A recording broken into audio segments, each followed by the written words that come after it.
Good afternoon, everyone, and good morning for the audience and speakers from the Northern Hemisphere. My name is Fifi Alatas. Welcome to our discussion, Bridging the Future of Works, Finding Common Grounds for Demographic Dividend in Developing Countries and Aging Societies in Developed Countries.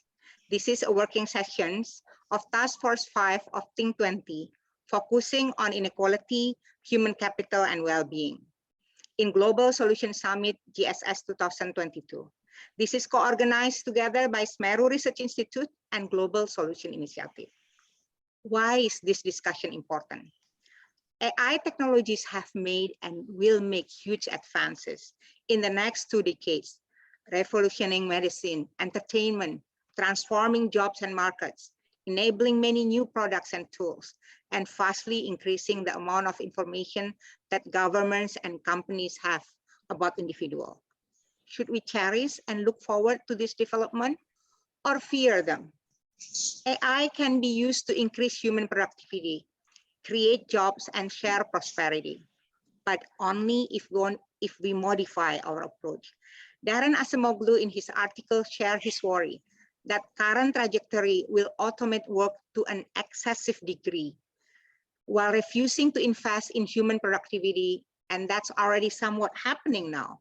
Further advances can simply displace workers and fail to create new opportunities for them.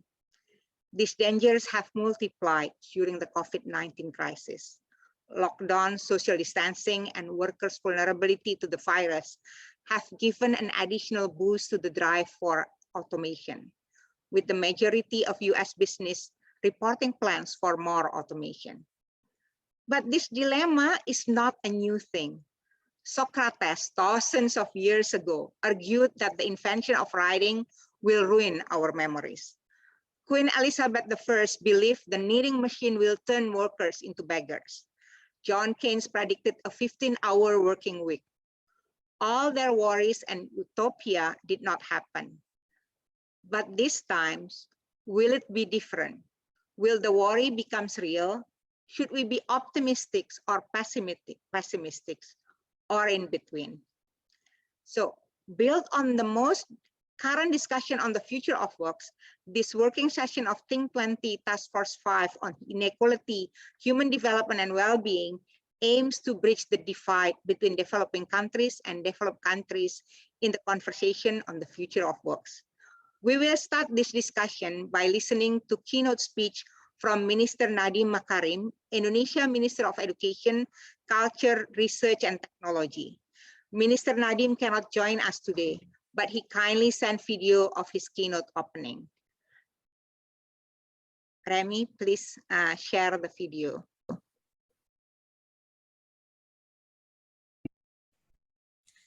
Ladies and gentlemen, I'm delighted to join you today at the Global Solutions Summit 2022 to discuss the most pressing challenges our world is facing. We can name some, from climate and energy crisis, food security, poverty, to urbanization. Then, if we take a closer look at each of them, it will lead up to one big central challenge, and that is inequality. Unequal distribution of resources and opportunities has a great and long-term impact among members of a given community, which the consequences may affect a wider society. Inequalities in a country might greatly influence the progress of global development. Let's imagine the 21st century Marie Curie or Ada Lovelace. She does not have to be the daughter of a well-known scientist studying in world-class universities. She could be a girl living in the outermost regions of a country who is very passionate about learning and experimenting. Yet, she could not expect more because her school cannot afford new books for the library. Her teachers did not get the chance to join training programs to improve their knowledge and teaching skills. A girl could be one of the most greatest physicists or mathematicians with great inventions to address the world's challenges, has been failed by this education inequality. We need a strategic and sustainable solutions that will make sure all of our children get the equal opportunities to quality education that supports them to be whatever they want to be in the future. The Indonesian government is very committed to affirmative actions in school funding and scholarships, debunking the old one nation-wide standard works for all paradigm. We are also heading towards emancipated learning with transformative changes in the curriculum, in which we will give full autonomy for teachers to accelerate or decelerate their teachings, trust them to develop their own approach based on their own assessment on what is best suited for their students. This is what we mean by emancipated learning, making equity the focal point in policy transformation that gives all students across the country, even those living in the outermost regions, the right to dream. But real changes do not happen only by policymaking. Our endeavor today should highlight the urgent need for real actions in tackling inequality by enforcing a global commitment to redistribute resources and opportunities for all children within and among countries for our better future. Thank you very much.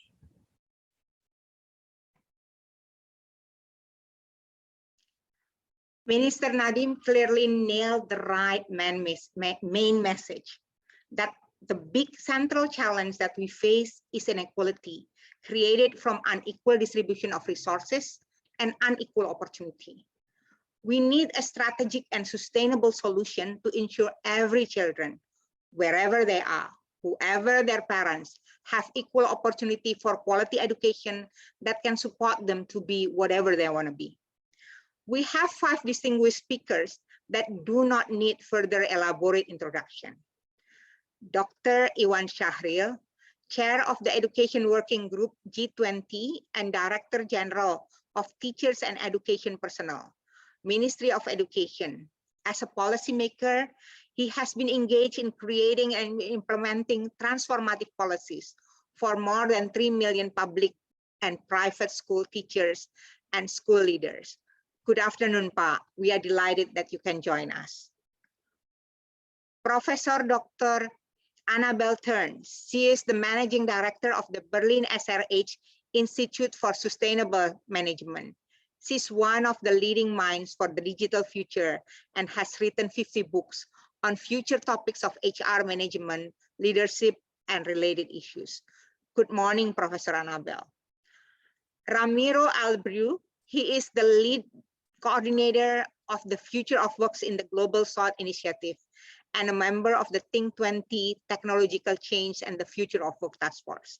It is a pleasure to have you here, Dr. Ramiro. Professor Bhushan Shetty. Bhushan is an award-winning thought leader and media spokesperson on Future of Works, professor of NYU Stern School of Business, and current member of Councils for World Economic Forum. Thank you for joining us. It must be very early in New York. Thank you. Wijayanti Isdijoso. She is leading SMERU in sustaining its reputation as a leading research institute in the field of poverty and socioeconomic analysis. Hi, Ibu Anti, selamat sore. So we will have 3 round session of discussion.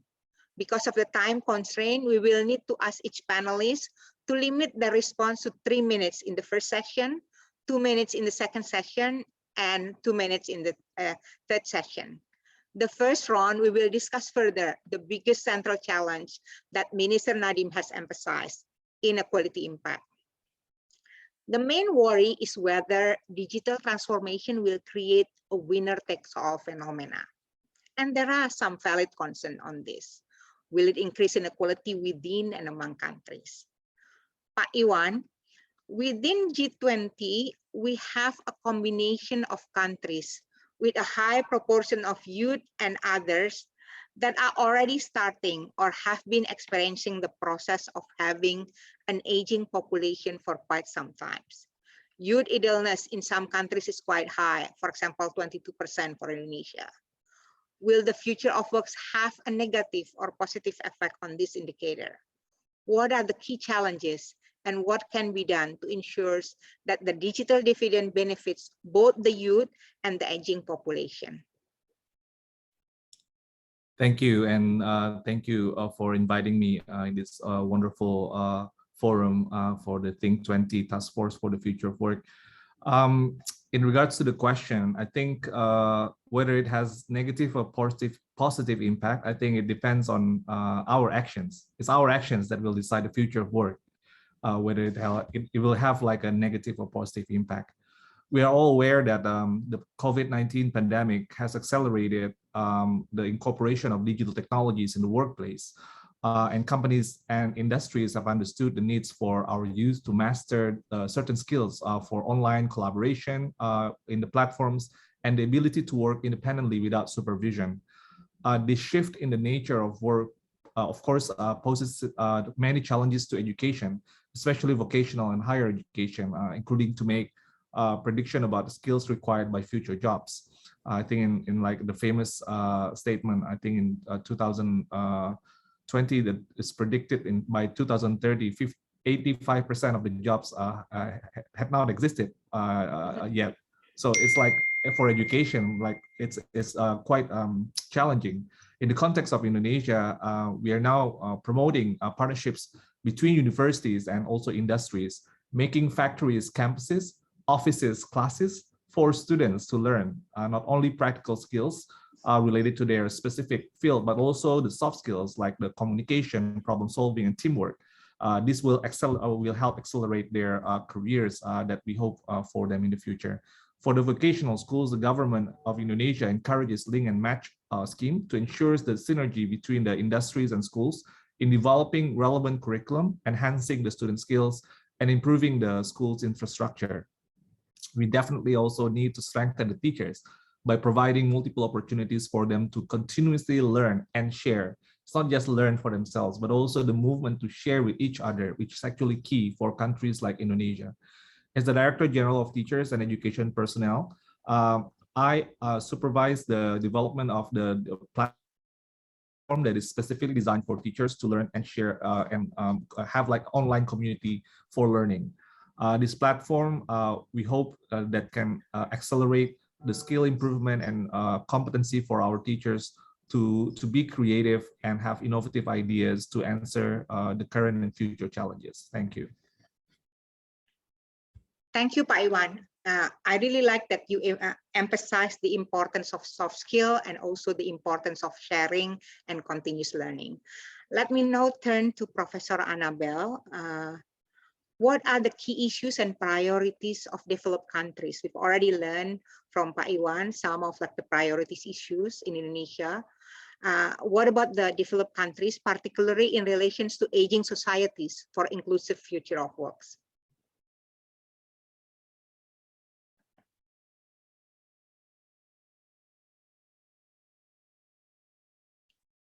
Annabelle, the floor is yours. Thank you. Thank you very much for this good question, because it's already a tough key issue. Is already not enough qualified and committed workers anymore. And in addition, of course, comes that we have less intergenerational cooperation, which comes because there's an intergenerational problem of communication, just as virtual communication we have faced. Of course, very much due to pandemic situations where a lot of these developed countries showed that they weren't that developed in the virtual communication that well, and that home office meant for many a huge problem. In addition, passing on knowledge gained from experience is a topic which is a huge for many companies and for many areas, and it needs a kind of own wiki or intranet to put these things together and to use it. So it needs the employees embedded and working from scratch with this and be a part of that.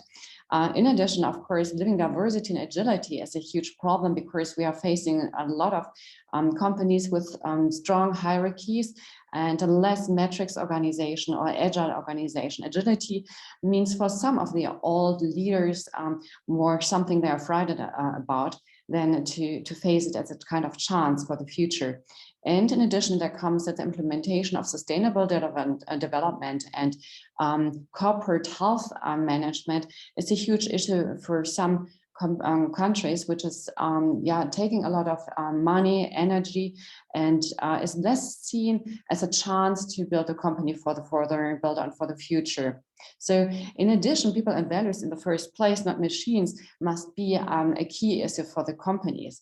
And of course, facing synergies and bringing these topics together of digitization, health management, and sustainability in the meaning of facing the social, the economical, and the ecological things, and having the processes in mind to make sure that all the nice things which are produced or which are bought come together and work in a synergy way. I think there are many further points we can maybe talk later in the discussion. Thank you very much, Annabelle, for the excellent insight of emphasizing the living diversity and agility and the importance of synergy. Yeah, looking forward to discuss it further later. Let me turn to Ramiro. Ramiro, what kind of future or emerging technology can promise more job creation? Are there any potential technologies that need to be pushed more because of their potential to lift all the boats, not just winner takes all phenomena that we worried about? And also, are there any potential for leapfrogging for developing or middle income countries? Thanks. Yes, first, let me stress the importance of the quality and quantity of job creation or jobs that we will create in the future, not only for our countries, middle and low income countries, but also as a way to reduce global inequality. You know, I believe that we are in this stage of future building. You know, it's not about being optimistic or pessimistic, but being proactive in a way. So what I see is that we are putting a lot of attention on the dynamics of capital accumulation in digital markets, or the falling labor share in high-income countries, but we need to put more focus on the global division of labor that we are creating. You know, in the global north, we have all these flexible and dynamic jobs, and in the global south, we are keeping all the routine jobs. So I think that in a way, in order to create a more inclusive and innovative future labor market, we can say we need to address these inequalities among countries, you know, in this global division of labor. Now, which technologies are more promising for job creation in the global south? Well, that is a question that we are trying to answer in our Future of Work in the Global South initiative, you know, funded by IDRC. We are studying their technology and different contexts and settings in the global south. And so going to your question, we can think of appropriate technologies over two temporal dimensions, you know, or the short term and in the long term. I think that in the short term, we need to think about the digital platforms as a way of creating jobs. And over the long term, we need to think of AI-powered, data-intensive, you know, implementation or systems. So these are two different technologies, but focusing on the short term, we need to think if platforms can create more jobs and better jobs in the global south. I think that's the main challenge regarding the future labor markets. So we have been working with the German cooperation GIZ on that, and we found big opportunities for the expansion of high-skilled virtual services in the global south. You know, now we are competing in a global market, and we are cheaper, particularly Asia and Africa. So in high-skilled services, we have an opportunity there to be part of a global community of professionals, for example, of creatives, you know, in the creative industry, in design, and so on. This is one part of the story. And the second part has to do with this platform for sharing or selling, we can say, low-skill services, such as delivery services. There we see some opportunities regarding for electronic formality, but also some risks, you know, regarding these overcrowded, oversupply markets in countries such as India, for example, or particularly in Asia. So I believe that the platform is the right way to think about the future. Thank you, Ramiro. It is interesting to know that there is a big opportunity of high skill from Asia and Africa, an opportunity to be part of global workers, but at the same time, there is a risk of overcrowded. Let me now turn to Professor Bhushan Shetty. The other dilemma is whether countries should pick winners among what Ramiro already talked earlier, like the digital platform versus the AI-powered data intensive? And if so, how to balance the need to catch up with others while ensuring SMEs are not left behind, for example? Thanks for having me. And I'm going to give some perspectives from the private sector in my kind of global role at PwC, working with lots of different businesses. The great opportunity now is business is a trusted source. It is more trusted than government. It is more trusted than media. It is trusted in terms of a social responsibility, an opportunity to create jobs, an opportunity to strive for managing inequity. And as Ramiro mentioned, there is a global talent marketplace now. The pandemic has proved that many, many jobs can be performed from different places. Our collective opportunity as business people working with policymakers is to say, how do we pick those areas? How do we work with policymakers and ministers of education and schools in a region such as Africa to say, how do we invest in skills for the future that are relevant for that economy? Whether it's taking advantage of natural resources and understanding more about green jobs, whether it's more digital skills, because work can be done from anywhere. And as multinationals need to invest in countries like Africa, you can tap into the demographic dividend of a young, skilled workforce. So the more that we can work with businesses and companies together to say, you know, how do we kind of bring the skills, how do we bring those jobs to the future? So the pandemic has highlighted that this is important. Businesses are taking a stand on social issues, are engaging with their community, are taking a role on situations like the war in Ukraine and the use of kind of refugees as a source of talent and a source of education. So I'm optimistic that business can continue its journey. We have to manage the inequity. And one idea that we've been kind of working on for the last few years around kind of different task forces with the G20 is disclosures. The more that we can actually have the business community start having more transparency for where they are creating economic opportunities in their communities, or where they are creating jobs in a different part of the world, how they're creating jobs that are good, meaningful, enable people to develop skills.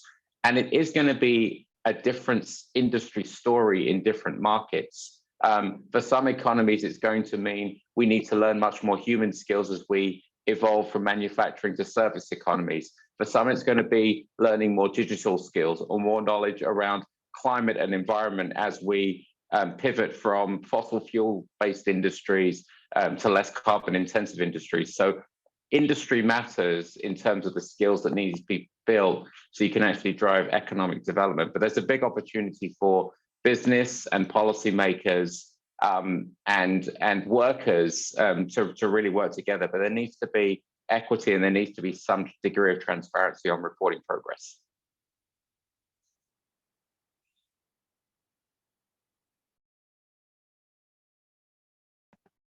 I really like that you give us more optimistic hope regarding like the importance of this collaboration between business, government, and people. And there is a pandemic shows us that works can be done anywhere so that we can ensure bonus demographic in certain countries can be maximized. Let me now turn to Ibu Anti. The World Economic Forum's Gender Gap Index shows that the average distance to parity for economic participation is 58%, meaning that there is still 42% of the gap to be closed. Women are overrepresented in sectors that are at risk from automation, and the pandemic may accelerate this phenomenon. How to improve the digital dividend for women, Bu Anti?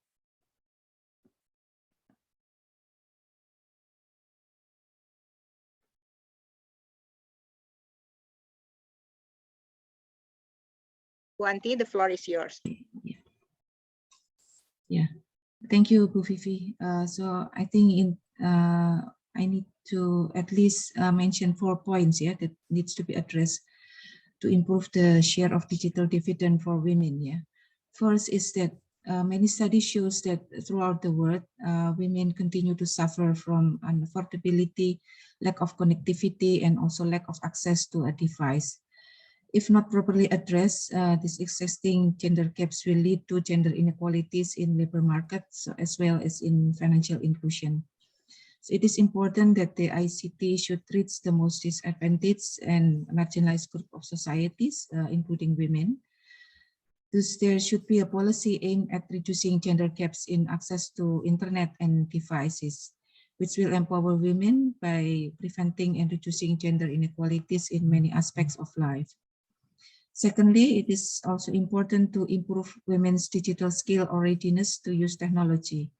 For example, there is a study that shows that internet adoption by female micro entrepreneurs is not always accompanied by deep and productive use of digital technologies. We know that everyone joined digitalization at different pace. Some take small steps by using easy entrance technology and such as social media or email, while others are ready to use relatively more sophisticated technologies. Most women nowadays tend to start from the easy one. So to maximize the dividend for women, policies to reduce gap in digital literacy and skill must be tailored to the needs of women. In addition, women and girls still face underlying constraints regarding social norms on how women and men share unpaid care works, which could end up delaying the maximum benefit that women may reap from the digitalization. Therefore, changing social norms and how men and women share unpaid care works is necessary, such that women may utilize internet to access employment opportunity created by digital technologies. Lastly, data also shows that online and ICT facilitated violence against women and girls increased during COVID-19 pandemics. It should be of concern of policymakers that increased online violence may impact women's access to online services or their education and employment opportunities. Consequently, government of G20 countries must act by strengthening law enforcement, addressing online violence against women, where in many developing countries, these regulations do not exist yet. Yeah, I think there is the 4 points that I think is important. Thank you. Thank you, Bu Anti, for sharing some proof action and programs that works in improving share of the digital dividend. So let's us now move to discuss the second round of discussion of the need of scaling and upskilling. Bushan already mentioned about this issue. The future of works creates a race between skills and technology. The winner will be those who have the best ability to adapt. I would like to ask Pak Iwan, get your insight. What kind of education transformation is needed so that developing countries can also win the race between skills and technology? Thank you, Bu Fifi. First of all, we cannot continue with the learning models and approaches that limit the creativity of our students and teachers. So we should provide them more autonomy to be creative and innovative. So I'd like to highlight like 3 key principles. The first principle is equity. For instance, Minister Nadiem mentioned about the equitable financing, especially like how we provide like programs to the most vulnerable groups, especially now with the pandemic COVID-19. That has widened the gap, and I think the impact of the learning loss is not equal, because the most vulnerable groups, they will suffer more and then they will take more time to recover. So in the education working group, we discussed about how we need to strengthen the commitment to universal quality education, which is SDG 4, include quality education for all. So that's the first principle. The second principle is to focus on students. It's about like how to provide multiple opportunities for incorporating and actually have the student voices and choices lead the process of learning. So it's not just about a student-centered learning in the classroom, but we also need to make sure that it's a student-centered programs and student-centered policy. Because students have a lot of talents, and civilizations need diverse talents to flourish. And this means that we need to provide the autonomy for teachers and schools, meaning that the curriculum needs to be flexible and relevant. Mr. Nadiem Makarim also mentioned about we need to move away from the one-size-fits-all approach, one standard for all, like in terms of the curriculum. We need to provide like autonomy for schools so then they can customize according to the context of their students and the needs of their students that they deal with. And this also means that we need to provide the kind of learning that is more relevant to the current situation, the interdisciplinary approach. And finally, we need to focus on the most fundamental skills in the era of disruption, which is literacy, numeracy, and character, because will support them to be lifelong learners. Literacy is about critical thinking and problem solving, character, and also it includes digital literacy skills, which includes the cognitive skills and technical skills, and also ethics. So in how they search and critically evaluate the information, how they use the features like hyperlinks, videos, creating content, etc., and how they learn appropriate behavior in a digital environment. So all of these is part of like what we need to focus on in terms of transforming the education ecosystem: equity, focusing on students, and focusing on the most fundamental skills in the era of disruption. Thank you. Excellent. Thank you, Pak Iwan. Like on the inside of about the importance of having more autonomy, to be more creative, and student being in the driver's seat of their discussion, their education. I really like that you emphasize the importance of being lifelong learner and giving more autonomy for schools. And I'm hoping that this will happen everywhere, not only in Indonesia. Let me turn now to Professor Annabelle. I would like to get insight from Professor Annabelle. How does diversity of skills and workers, you already mentioned before, have to believe in the company in order to position the company well for the future? Thank you, Vivi, for the question. First of all, diversity have to be lived in the company very, very much more than today. And we are talking about different principles where diversities have been already a really huge value, and which we have faced already in the last century, which is very diverse team, just as we, for example, can put it into practice with the methods of design thinking. But diversity is often very less understood than it can be and should be addressed, because we are often talking just about gender, and we are just talking about age. The other parts of diversity are often not seen, and we reduce diversity, unfortunately, in a way which is really bad for the further learning. And we have to put this into account, that diversity is much more than thinking in boxes. So important for the diversity, for the future, for companies, is that diversity is being seen diverse. So more individualization, more seeing the wide range of diversity, which is taking into account the different branch a person comes from, the different view or focus a person has from the background, from the tradition, from the culture of companies he worked in, for example, and also from the different education he faced. I think it's very important that diversity starts getting more out of boxes, and just diversity is seen more as the individual personality of each employee. Often we put the employees with a recruiting process in a box. So somebody is a leader for HR, but as we often don't know what he else could be, we miss a lot of his talents, which could be part of a more diverse discussion of bringing into teams also more intelligence, more innovation, as he's not able, or is not used to, is not knowing if he is able or should show his other qualifications, which makes himself a more diverse person and could bring a lot of more value into it. I give you a sample. So, okay.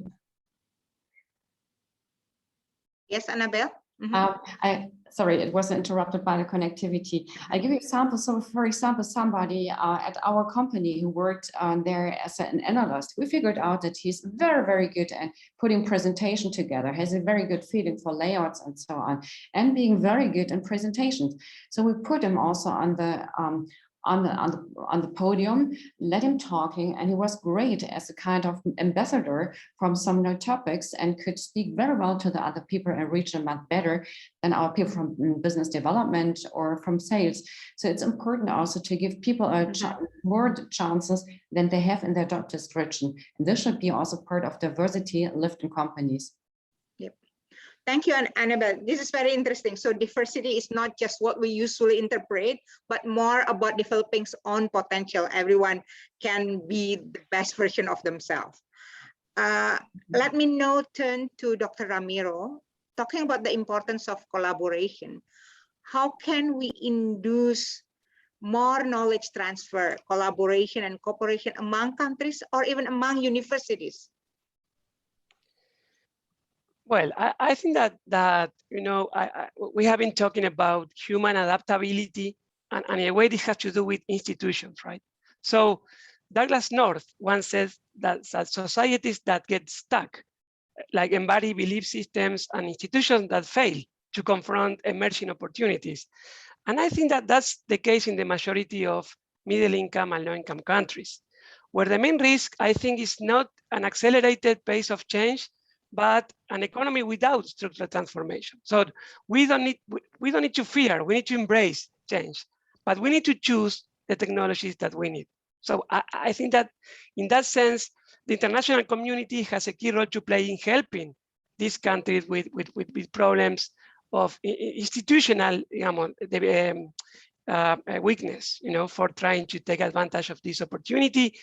For example, by supporting accelerated pace of digital transformation, for example, financing digital infrastructure or encouraging global north firms to transfer knowledge and technology to global south through smart interventions in global value chains.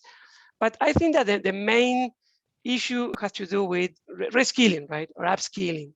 So our skills development systems are have severe failures regarding underinvestment, for example, in early childhood education, misinvestment because we are investing in routine tasks, and of course, a lot of inequities. So there, I think that the international community has a key role to play in helping with technology for example, e-education, helping with cash, with money to low-income countries to reform their education system. And finally, I think that regarding the international community of researchers, I think that we need to give more room to Global South researchers and universities in thinking about the future of work. Maybe this meeting and our task force is a good starting point for trying to do that. I cannot agree more what you emphasize, both regarding underinvestment of early childhood and development and giving more space for the researchers from South Hemisphere. Let me now turn to Professor Bhushan. Let's now talk about education technology. COVID gives us more momentum for e-learning and edtech potential. How do you see the future trend of edtech and e-learning? Are there any low-hanging fruit education technology that should be pushed in developing countries, for example? Yeah, I think we've got to understand that across the world, there is a desire to learn new skills. So we did a survey of over 30,000 employees in 19 different countries. 75% said that they want to reskill and they see it as their responsibility. They are not waiting for their leaders. They're not waiting for government. And the education learning sector, EdTech, has a huge role. You can actually go and learn many, many digital skills online through many platforms. You obviously need the digital infrastructure in place and you need the currency of time. You also need the right learning environment where you don't have fear around working conditions or nutrition or a toxic environment or culture in a company. The other thing I think that we've got to really remember is the human skills that everyone has mentioned today are so important, and it's hard to learn those online. It's hard to learn global citizenship and care and compassion and really building trust and character if you're not interacting with people. And there's other skills which kind of, meld digital and human skills. If you think about entrepreneurial skills, in our survey, 49% of the workers want to learn more entrepreneurial skills. That number goes up to 70 and 80% in countries like India and Saudi Arabia and South Africa. So there's an insatiable desire to learn entrepreneurial and business skills, which connects to the points that many of the panelists have made. But there's a big opportunity now for businesses, the edtech sector, and workers to actually push how they learn the human skills, the business skills, and take advantage of the edtech skills that are available. But you have to create the right working environment, social environment, and businesses have to lean in to make this available to their employees or people in their communities. Thank you, Bhushan. So the opportunities are there. You can learn almost everything, but the environment, the right working environment is one of the most important thing that needs to be there. So we hope that there will be a lot of more learning coming from wherever they are. So let me now turn to Ibu Anti. I would like to get insights from Ibu Anti. Continuing what Bhushan already said, the continuous need to upskill and reskill in adapting to future works emphasize the importance of being lifelong learner. And SMERU, I know, has done quite a lot of research on education and also on digital skills. What are the promising ways to foster willingness to learn and becoming lifelong learner? Thank you, Vivi.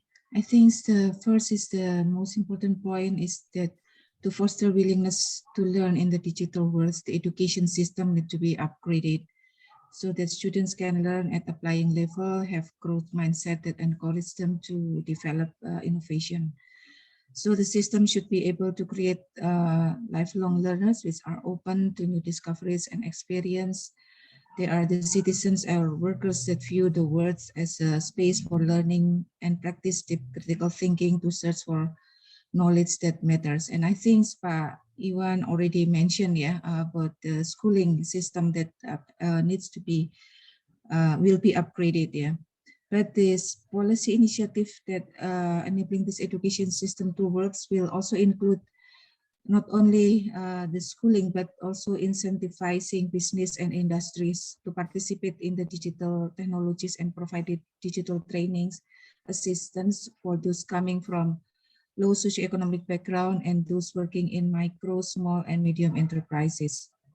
So this initiative can be brought together through a collaborations with civil society and private institutions, but it then needs to be continuously improved through a monitoring and evaluation process that track the progress of initiatives and make sure that all grow to become long life learners.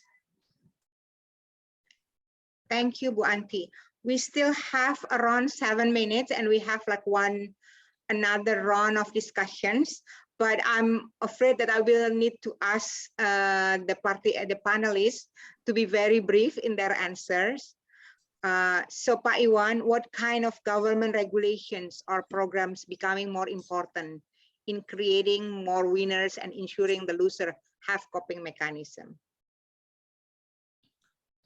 Yeah, thank you, Bu Vivi, for the question. I think in his remarks, Minister Nadiem highlighted the problem of inequality. I think the context in Indonesia, we have a very vast archipelago of thousands of islands, and then a big education system that, again, like the spread, not only the challenge of the sheer number of 50 million students, 3 million teachers, and then there are also these in the very dispersed in terms of the geographical condition.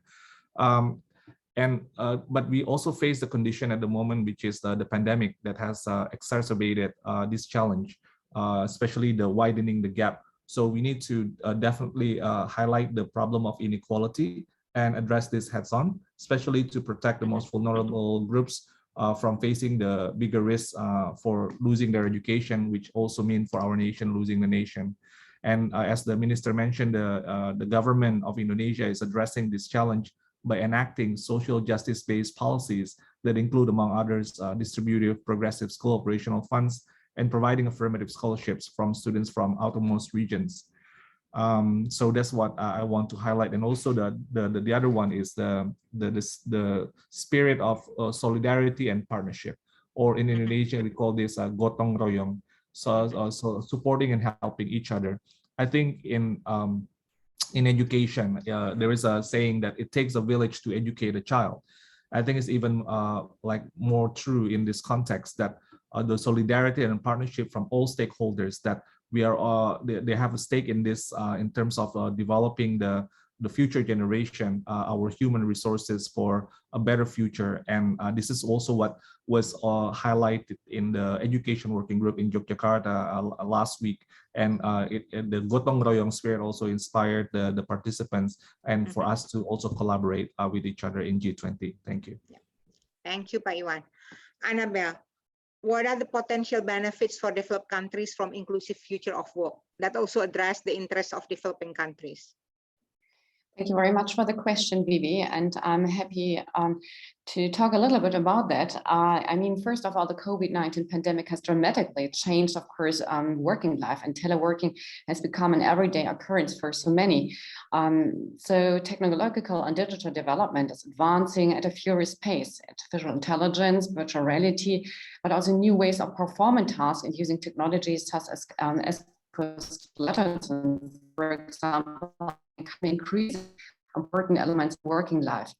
So this, of course, brings us to a new point. At first, of course, it should increase empathy in companies and respectful understanding of each other, which is, of course, increasing in the diversity. Second, of course, thought leadership is a very important point and has to increase. And agile leadership is, of course, very important, which will be increased also by seeing the disabilities, dealing with this, but seeing also more individualism, and, of course, bringing these people together and seeing that we're not focused just on really a task we normally focused on, but seeing also that disabilities brings us to a new focus, that also other topics are important. In addition, I think it brings us to a new role, as normally the developed countries are a little bit like big boats, and so big boats can not easily change the direction, but bringing in the inclusive future of work makes them also changing in a fast way, but also under the circumstances of sustainability, and gives them the chance to completely renew themselves, which is super important as for the future of work and future-wise company which are able to fit the future opportunities. It's important that they integrate that.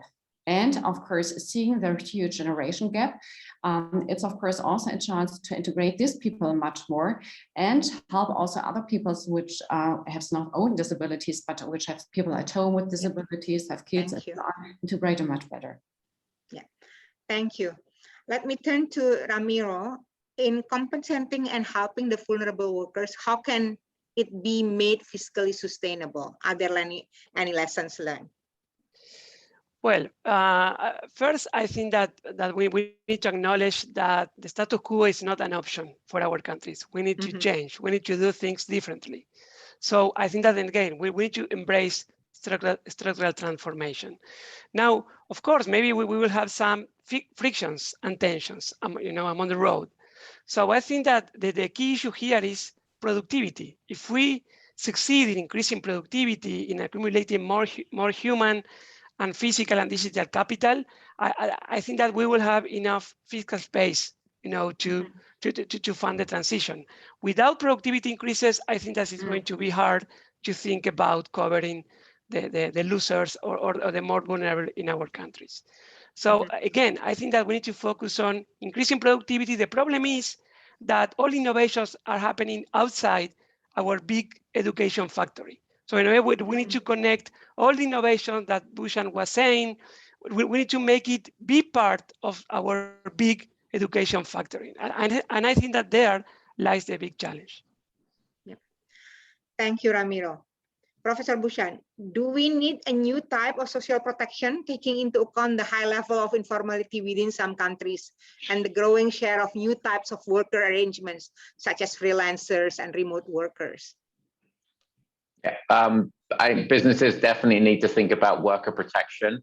not just for gig economy or informal economy in their ecosystem, but they also need to be protecting workers that are going to be prone to a digital transformation and managing their fear and anxiety to say, how do we help reskill you, whether it's for a role in our organization or a role in society? So the more that businesses can work with government to say, how do we actually lift everyone up around different sectors, that there's a huge responsibility there needed to kind of manage the fear and anxiety. Again, but the environment needs to be right.